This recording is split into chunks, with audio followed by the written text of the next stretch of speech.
Hello বন্ধুরা, চলে আসলাম আবার একটা নতুন ভিডিও নিয়ে। আর কেমন আছো সবাই কমেন্টে জানিয়ে দিও প্লিজ। এই যে এটা হচ্ছে আমাদের গ্রামীণ হসপিটাল, এখানে শুধু ওষুধ দেওয়া হয়। তার পাশে এটা হচ্ছে সমবায়, এখানে মানে কৃষকদের সার এইসব কেনার জন্য এই জায়গাটা। আর এই যে তোমরা যে মূর্তিগুলো দেখছো, এখানে কিছুদিন আগে মেলা হয়েছিল। আর বন্ধুরা, আমাদের এদিককার রাস্তা এতটা খারাপ, এতটা বাজে কি বলবো।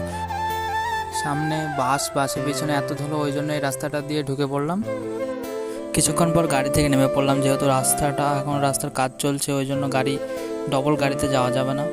আর বন্ধুরা, স্কুলের পাশ দিয়ে আসলাম, তা মেয়ে দেখার জন্য আসলাম, কিন্তু একটা মেয়েও দেখতে পাইনি। কপালটা খারাপ হলে যা হয় আর কি। তারপর চলে আসলাম রোডে, আর রোডের মাঝখানে যে গাছগুলো দেখতে পাচ্ছি, এগুলো দেখতে খুব সুন্দর লাগে। তারপর বন্ধুরা পেট্রোল পাম্পে চলে আসলাম, কারণ গাড়িতে পেট্রোল একটু কম ছিল ওই জন্য। তারপর চলে আসলাম বাজারে, এই কাকার দোকানে। এবারে কাকার দোকান থেকে